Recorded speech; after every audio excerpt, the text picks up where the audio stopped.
These days, I actually do commonly get my news from memes, which sounds silly, but it's at least as accurate as the supposedly credible reporting elsewhere. It's often quicker to the point, and, as was the case this time, it's often a story I may not have seen otherwise, buried behind the non-stop coverage of who's going to be the guy to sign the next multi-billion-dollar check to Ukraine as Speaker of the House. Early in the week, it was this viral post describing the story in a sequence seemingly too outrageous to be believed, so actually perfectly believable by today's standards. A lawsuit from the U.S. Virgin Islands accuses JPMorgan Chase, the major bank, of aiding Jeffrey Epstein's sex trafficking operation. And then Biden heads on down to the islands, ostensibly for Christmas and New Year's vacation, and then right after, wow, just like an inconvenient Ukrainian prosecutor, oh, son of a bitch, got fired. Or in this case, she got fired. And while the specific details are perhaps slightly more complex than that simple presentation, there's nothing inaccurate about it either. The Virgin Islands Attorney General built a huge case alleging major bank complicity, indeed participation in Epstein's sex trafficking operation. And immediately after she filed that case, the corrupt forces that be moved to oust her, all while denying that's what they're doing in plain sight. First, let's set the context. The U.S. Virgin Islands are the setting for the entire Epstein Island operation. Little St. James is a small, roughly 80-acre island off the main St. Thomas Island, one of 3 major islands in the U.S. territory of the Virgin Islands in the Caribbean. Little St. Thomas was privately owned by Jeffrey Epstein until his 2019 death. When people say Epstein Island, or any of the other more explicit nicknames, this is the island to which they are referring. And since this island is part of the U.S. territory of the Virgin Islands, that's where we get the jurisdiction for this new lawsuit. The Attorney General in the Virgin Islands was a woman named Denise George, serving in that position since May 2019. She had already been aggressive with the Epstein case prior, just last month, securing a $105 million settlement with Epstein's estate, plus half the proceeds from the forthcoming sale of the island. According to local reporting, whether because of this aggressive Epstein prosecution or other factors, the governor of the U.S. Virgin Islands, Albert Bryan, had growing frustration with Attorney General George for some time. If the irritation was indeed Epstein-related, it apparently didn't help that AG George remained strongly committed to the cause. Immediately after securing the settlement with Epstein's estate, she moved right on to who she believed she could show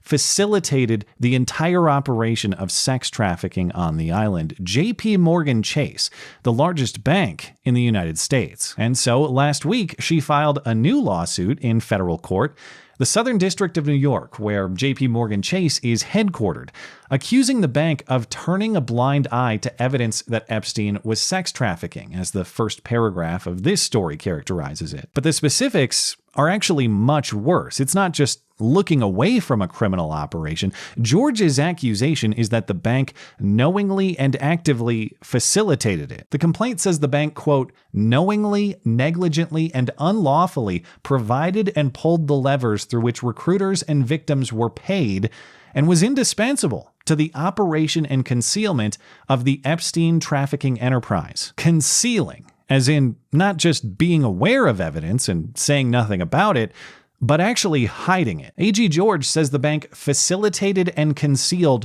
wire and cash transactions that raised suspicion of a criminal enterprise whose currency was the sexual servitude of dozens of women and girls. In terms of specific laws violated, the AG cites human trafficking, racketeering, and fraud and deceptive practices laws. JPMorgan Chase ended its relationship with Epstein when the latest round of sex trafficking accusations was published in the Miami Herald in 2018, of course, eventually leading to Epstein's arrest and prosecution and alleged jailhouse suicide. But of course, if this new lawsuit is to be believed, JPMorgan Chase's severance with Epstein was just the result of this bad publicity. It wasn't the result of some sudden moral clarity, plus the story at the time was simply revived. It wasn't new. Accusations of sex abuses against Epstein started in the 90s.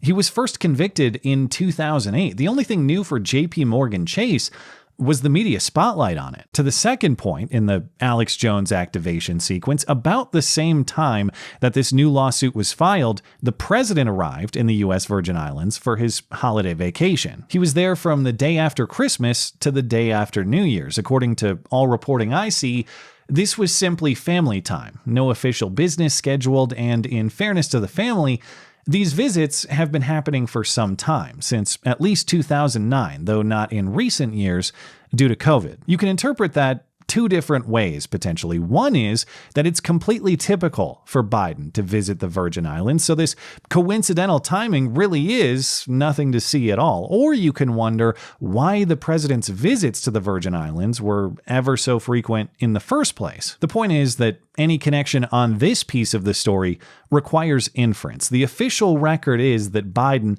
had absolutely nothing to do with it. But whatever happened, like the old story goes, son of a bitch, she did get fired. Very abruptly, too, just like last time. On Monday, the governor issued a brief statement confirming he has fired Denise George as Virgin Islands Attorney General, providing no additional information about why, and saying only that he is appointing Carol Thomas Jacobs, a deputy AG who worked with George on the prior Epstein estate settlement and other cases, to serve as the interim replacement. Through commentary elsewhere, the governor's spokespeople are saying that the firing actually had nothing to do with this new Epstein lawsuit against the bank. In a statement to the Daily Mail, a spokesman for the governor said claims that the JPMorgan suit is the reason for firing the attorney general are, quote, not entirely accurate, which is an interesting characterization for two reasons. One, because it's in direct contradiction with sources speaking with local media who say that the attorney general's lawsuit against the bank was the final straw for the governor and the definitive reason that he fired her. Other reporting notes that the governor had no knowledge of the lawsuit until it was filed. The attorney general did not inform him, which was, presumably, to the governor's irritation. But two, it's an interesting characterization because of the phrasing. Not entirely accurate doesn't mean totally wrong. Another way of phrasing that would be at least partially accurate. So what is the accurate part? The governor's spokespeople won't elaborate, so we have to try to piece together what we do know. This governor, Albert Bryan, previously served as the chairman of the U.S. Virgin Islands Economic Development Commission. Under his tenure, Epstein's company was granted various hefty tax exemptions.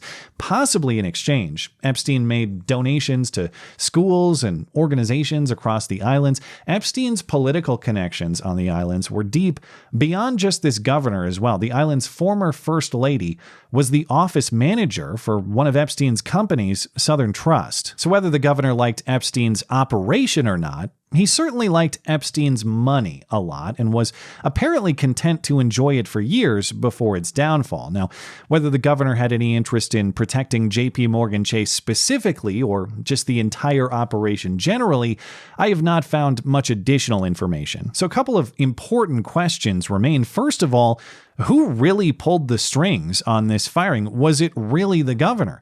Was it JPMorgan Chase through some sort of influence over him? Was it the president on his holiday vacation, years in the making and supposedly coincidentally timed perfectly with this outcome? Or was it some combination of all three? There's no reason that these interests are mutually exclusive. In fact, they all may share an interest in this outcome. Even more important than who is responsible for the firing, though, is what happens to the lawsuit. Even though it would be nice to see the attorney general fulfill the prosecution of the suit, of course, she did her job in assembling the evidence and filing the claim. All of it is sitting in a New York courthouse, and the complaint, with the exception of some redactions, is now fully visible to the public. None of the reporting I've read makes any definitive statement about whether the interim replacement AG will pick the case back up. The replacement AG did work on the case prior, but I have to assume that a condition of her gaining the office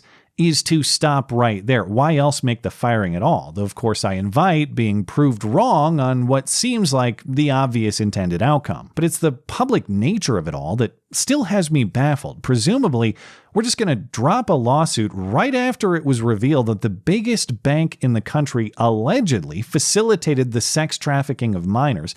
And the evidence for it is now all out in the open, or at least most of it is, and the opponents of that disclosure took care of it in a similarly public way. They just fired the lady. They didn't even bother making it look like an accident. That's what I really can't figure out. Why didn't they handle this story according to their usual methods? You don't fire a lady in plain sight. You got to make the whole thing much more believable. The story should have been something that we'd all buy as plausible, like she strangled herself with a bed sheet when all of the cameras around her were just coincidentally deactivated, and everyone she lives with just happened to be looking the other way. If you want us to buy it, that's the story that you got to go with. Something sensible. Thanks as always for listening and for supporting this channel. Always appreciate that thoughtful discussion down below, and especially over on Minds. That is at ML Christiansen. You're always welcome to coming out and chat in my live streams. Those are linked down in the description. Looking forward to it. Goodbye.